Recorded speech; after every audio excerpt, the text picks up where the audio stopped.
Alright, what's going on, Forgotten Nation? I'm Hero Steph G, and it's time for a new channel LP. And it's been a long time since I had the Xbox controller. Oh, memories.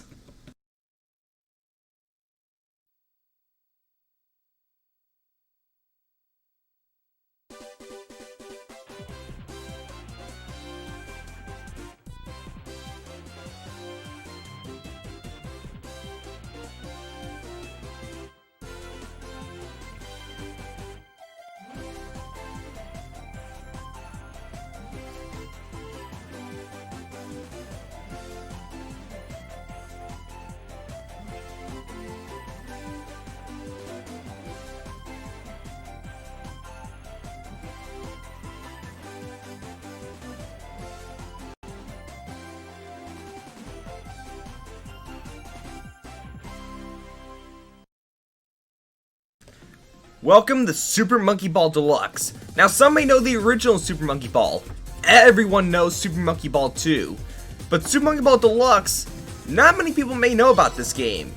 So it turns out that the original two Monkey Ball games were exclusives to the Nintendo GameCube. But that all changed in 2005. Because Super Monkey Ball Deluxe is essentially a deluxe package of the original two games, including all the levels, all the party games, Super Monkey Ball 2 Story Mode, as well as some extra content you can only find in Super Monkey Ball Deluxe. Which, although this is debated, Super Monkey Ball Deluxe is the best way to play the original Super Monkey Ball games.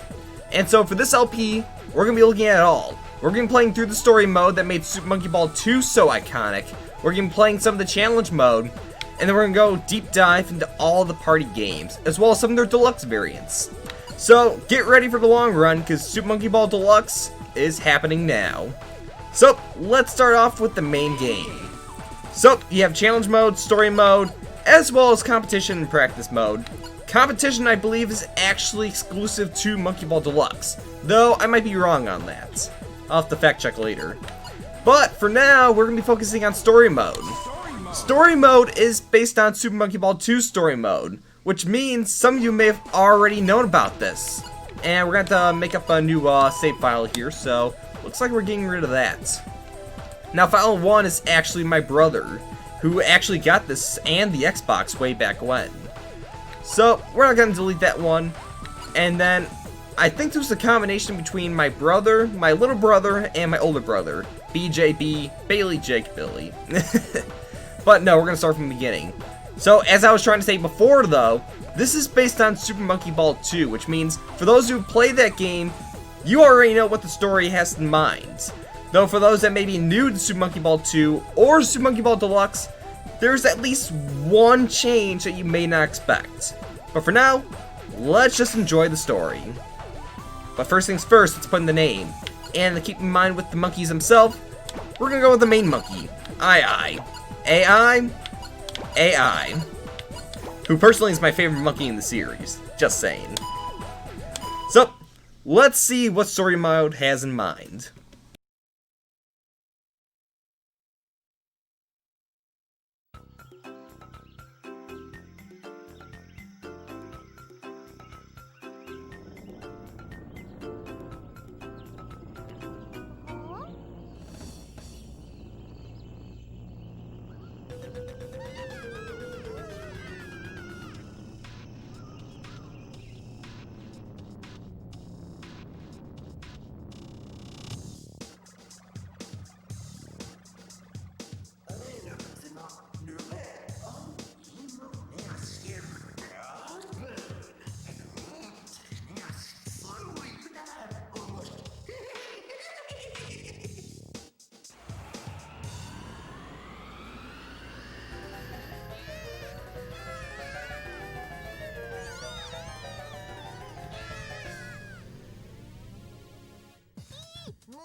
The magical spell is Poo. So with that in mind, the game begins. Welcome to World 1, Jungle Islands. Cause every game that has monkeys always has to start in the jungle.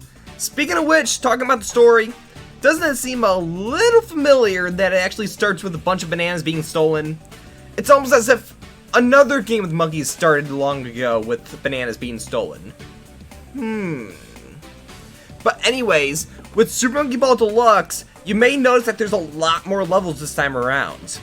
Because there's actually 20 levels instead of the standard 10. Had this been Super Monkey Ball 2, it would already give you at least 10 of these stages you may already recognize. However, the other 10 are actually from the original Super Monkey Ball, which means you don't have to complete all the stages this time in order to progress forward. One of the biggest problems with the original Super Monkey Ball 2 story mode was that if you got stuck on a level, that was the end of it. Unless you had a walkthrough or at least a video showing you how to get through it, you would never see the end. But thanks to Monkey Ball Deluxe, we don't have to play all the levels to get to the end. Which means if we're struggling on one, we can find another that we can easily get through. And so that means we're going to see this game to its end. And that was something that I was glad as a kid to finally be able to get through the story mode alone and see the ending. But we should probably talk more about the game itself now. So as I mentioned, 10 stages are from Monkey Ball 2, 10 are from the original. So I think the best way to approach this is to play a little of everything. Which means we're not going to be playing all the levels in the game. That would require 2 playthroughs, by the way. Instead, we're going to take each one as we see, and if we deem it worthy, we'll play through it. So, let's just start with the first stage. This is simple. And this one's pretty straightforward. All you gotta do is get to the goal. So, let's talk about the gameplay. Now, you'd think you're actually rolling the monkey ball, but it turns out you're rolling the environment. Which means, essentially, you're playing with gravity. And that means there's gonna be a lot of speed, a lot of acceleration, and it's most important that you get a feel for the stage environment itself, especially come the later stages. Now remember, we're playing on the Xbox, and when this game first came out on the Xbox, there was actually a little bit of a complaint that it was actually much harder compared to the GameCube's analog stick. And we may see a little bit of it here, but hopefully it's not too bad. For now, let's just get into the next stage. Now you might see from the map here, there's actually 2 goals. And this is going to come in handy when it comes to the challenge mode, because some goals allow you to move forward with the stage sets. Challenge mode, unlike story mode, involves trying to complete all the stages with a set amount of lives. Story mode, however, you don't have any lives, which means you can die time after time again until you get it just right. But let's continue with the next stage. This is Edge. And this is teaching a mechanic that, although there's some gaps in the bottom, it doesn't mean that you're going to fall in them. As a matter of fact, it actually gives you a little bit of bounce to it. And this is important to know later on as we get to some of the later stages. And you're going to feel the rumble in the controller. But for now, if we could slightly get into it, there we go. That's a goal. So, let's just continue forward. So, we're going to skip the next stage. Instead of doing Hollow, we're going to go to Escalators. Now, this stage teaches that there are some gimmicks that this game features, one of which involves buttons. Luckily, though, with this stage, we're not going to need to use the buttons. But it's important to know that buttons in this game allow certain, you could call them objects, you could call it the stage environments, but it allows it to either move faster, slower, or just stop altogether. And sometimes in certain stages, you'll need to find the button in order to actually move forward. And I know there's one stage later on that has a lot of buttons, and one that actually gave me a lot of trouble as a kid. Thanks to Deluxe though, I never had to complete it. Alright, but let's keep going. So instead of Bumpy, we're going to go with Hairpin. This is one I remember quite a bit because of the figure 8 pattern. All you gotta do is go around the course. So, let's just go around. Now, it's worth mentioning that this game features widescreen support, something that the GameCube versions did not have because the GameCube didn't support widescreen back when. However, this game also features 720p. And the only way to really achieve that is not with the Xbox itself, because that's quite impossible. The only way is actually with the Xbox 360, which I don't remember if it came out in 2005 or 2006. It would come out very soon. And so this game was one of few that was actually backwards compatible. The thing is, though, although it looks really good, the cutscenes chug. The cutscenes are a lot slower on the 360. As a matter of fact, even the dialogue is delayed. I actually debated doing this LP with the 360 just for the looks alone, but after playing it through the first world, it was not worth it. It was not worth it.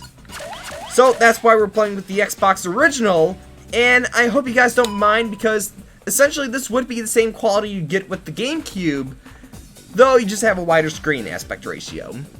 So I hope you guys don't mind too much. But anyways, as you saw at the last stage, the idea was to get through without falling off the edge. Nice and easy. It teaches you a little bit about the feel of the stages themselves. Because there are some stages where you have to watch out for like the edges or be careful not to roll off. This one, Tub, all we gotta do is get through and head to the goal. Nice and easy. Nothing too bad at all. So let's keep moving forward. Alright, so we could take on Swirl, but I think we should go to the next one. Yeah, Windy Slide. Alright, so this one's nice and simple too. And thanks to the overall structure of the stage, it's not the hardest one. All you gotta do is follow through the course, and this is teaching about momentum. So as I mentioned, there are some stages that are super fast, and I will lose control. If you're not careful, it is very easy to fly off the stage. So make sure you're not going too fast, and make sure you especially have a feel for the stage itself. So let's keep moving forward. So as you saw throughout these stages, there are collectible bananas. And normally, as you expect, these bananas actually give you 1-ups. But in the story mode, you don't get 1-ups. They're just there for the aesthetic, basically. Which means we're not going to focus too much on bananas this time around. But if this were challenge mode, you'd want to grab them if you wanted 1-ups. Because if you lose all your lives in challenge mode and you're way deep into it, you're going to be in for a rage quit. Lightly put. But we're going to go with the next stage now, Slopes. Slopes is a harder version of the one from before, but this time, you don't have any left or right barricade, which means not only do you gotta watch for momentum, you gotta watch out that you're not gonna go too far ahead, or even fall off the edge. Luckily though, this is the first world, so nothing too bad at all. Nice and easy. So while we're doing this, we should probably talk about the characters in the game. So I is essentially the leader of the group. He's, basically he wants peace in the world, if that's worth, his character traits. Then you have Mimi, that's the love interest of I suppose. And she's the heart of the group, per se.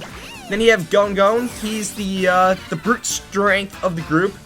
He is gonna punch first before he asks questions later. And actually we have one more stage before we move on to the next world. And then we have Baby, who is essentially a baby. There's more to him, but it wasn't explained in this game, so we're not gonna go into that much detail. But for the last stage, let's go with Curved Bridge. So this is the one that kind of puts the idea of the momentum all together. This is where you really want to make sure you have a feel for the environments themselves. Otherwise, you're not going to get very much further than this. So we're going to take it nice and easy and get through. Nothing too bad at all. Just got to make sure you get a feel. But yeah, Super Monkey Ball's universe, the original series that is, they really never went into much detail until a later game in the series before essentially the reboot that happened with the Nintendo Wii. With, I believe it was, I don't remember what it was called. I think it was just, Super Monkey Ball? I'm not sure, but I do know that the series was rebooted when it came to the Wii release. But, the last game was made by Traveler's Tales. It wasn't that well received. They went for more of a story approach. But it was there that we learned that Baby was actually I and Mimi's baby from the future. And that I and Gon actually made the Monkey Balls. How? I'm not too sure. But first, let's watch a cutscene.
And the last character before I got cut off was actually Dr. Badboon, but after seeing that cutscene, I don't think we need to explain too much about him. But it's worth mentioning that this is his only appearance in the series.